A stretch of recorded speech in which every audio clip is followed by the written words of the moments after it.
Council. The larger context, the Pia era, the era of popes called Pio or Pius in Latin, Pio in Italian. All the piouses, as we would say in English, for 150 years. What happened then, in the latter part of the reign of all the pious popes, was a rejection of the modern age, the Enlightenment that had occurred, a rejection of the French Revolution. So we had a modernist crisis. They were some of the leaders of it, Lavoisier and Tyrrell, the Englishmen. So Pius IX put out a syllabus of errors in 1864.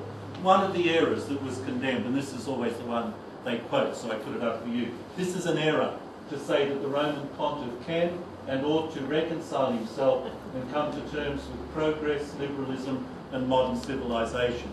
To hold that was an error condemned in 1864. So there's a whole resistance to the movement to modernise. Pius X condemned the modernists, and there was an oath against modernism that everybody had to take, which I think we took before ordination, did we not? Yeah. So we rejected all the modern errors. So every priest had to take an oath. Pope Benedict himself said of this, in the 19th century under Pius IX, the clash between the Church's faith and radical liberalism and the natural sciences, because science had come of age. And therefore you have the whole debate about evolution, the whole debate, the scientists said there is no God. That all started to happen 2 centuries ago. He said, elicited from the Church a bitter and radical condemnation of this spirit of the modern age. He's not supporting that, he's regretting that, because it was bitter and radical in its condemnation. So the Church reacted with enormous negativity, and we battened down and avoided it. We moved almost into a ghetto. The Protestant churches tried to deal with it and had lots of conflicts within. Thus it seems, said Benedict, that there was no longer any milieu open to a positive and fruitful understanding. And the rejection by those who felt they were representatives of the modern era was also drastic. They rejected the church as well. So it's very serious times. In the meantime, however, he said, this is all Benedict, a speech he gave in 2005, which I think is a good source for you to see. So I could get up here and say the church was too condemnatory, and you say, oh, the bishop's got funny eye. This is Benedict, all right? This is the Pope reflecting. So, in the meantime, however, the modern age changed. The American Revolution versus the French Revolution as the model of the modern state. Rome favours the US model. Rome has a great problem with the secular culture of Europe and sees the United States as having handled the relationship between religion and culture better, between the church and the state, much better in the US after the American Revolution than Europe did after the French Revolution. You find it, the Pope often expresses it himself. Europe, which is kind of collapsed, the church suffering and diminishing under the onslaught of secularism. But the US, where they found a way, so he often holds it up as the model. So he says, things started to change. You had the American model. The natural sciences. Science began to recognise that it didn't know everything, and the scientific method wasn't the only way of finding truth. So it was that both parties began gradually to open up to each other. This is the context for Vatican II. Another one, the First World War and the Second World War. Those who didn't live through them, I was born after the Second World War, 1946. But those who know something of them know what an enormous traumatic influence they were on the lives and the culture. Pope Pius XII, the Pope before the Council, put out some wonderful encyclicals, Mystici Corporis, on the mystical body of Christ. When I was a kid, we were taught the church is a mystical body, and this was the big new teaching. It wasn't just an institution, it was a living body of Christ. We'd lost that somehow from our popular thinking. Divino Afflante Spiritu, which opened the church up to modern biblical scholarship, which had advanced in the Protestant churches but we resisted because of our resistance to all modern developments. Mediator Dei, the first encyclical ever on the liturgy. So the liturgical movement had already well begun, and the Constitution on the Liturgy of the Second Vatican Council was preceded by a real serious reflection by Pius XII, and Humani Generis, a reflection on modern thought, which took us a bit further, but still Vatican II advanced a great deal in that area, how to deal with modern thought.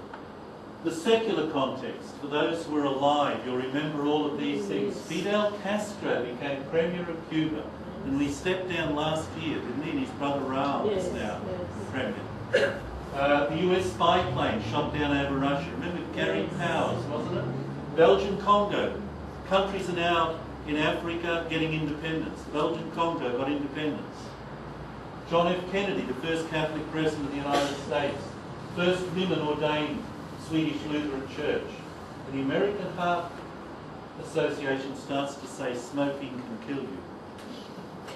These are all happened at the time of the Council. 61, the UN Assembly condemned apartheid in South Africa.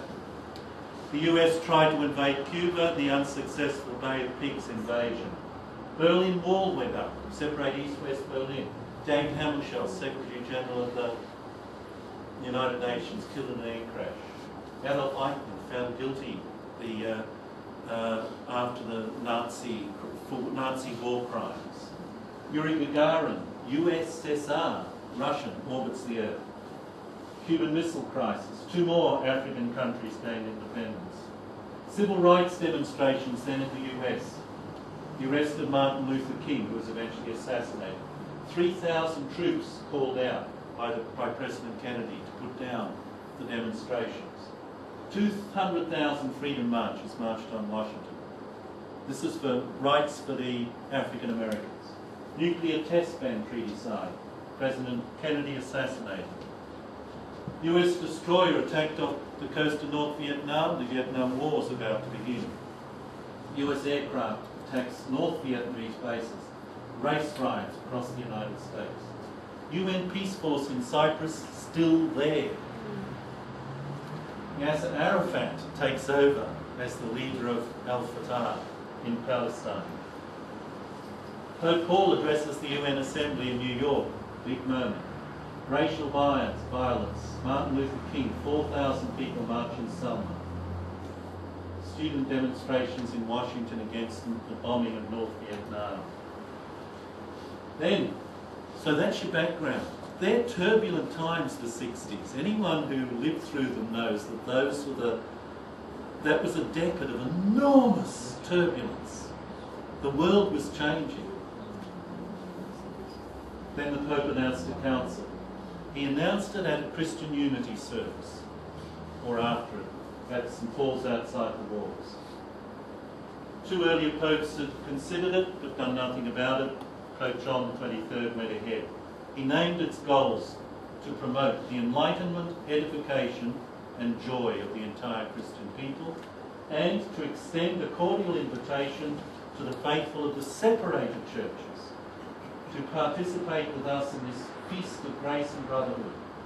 So a goal of Christian unity was named by Pope John XXIII as one of the 2 goals of the Second Vatican Council. Pope Benedict said, the challenges facing the Council. What did they have to deal with? The first one was the relationship between faith and modern science and historical science. The debate of the previous, since the Enlightenment. How does faith deal with science? The classic example, how does faith deal with evolution? You know, there's a classic little example of it, but it's a much bigger and deeper and more profound question. The second question, the relationship between the church and the modern state, which had gone in European history through so many different phases. That would make room, he said, for the impartiality of citizens of various religions and ideologies, so there'd be space in the modern state for people to believe different things. The third challenge the relationship between Christian faith and the world religions. This is Benedict reflecting now on the challenges that faced the council when it began. And define a new relationship between the Church and the faith of Israel. Why? Particularly because of the recent crimes of the Nazis. It was a raw question. And we'll look at that in the 6th week, our attitude to Jews, and the anti-Judaism of Christians through history that gave space for anti-Semitism.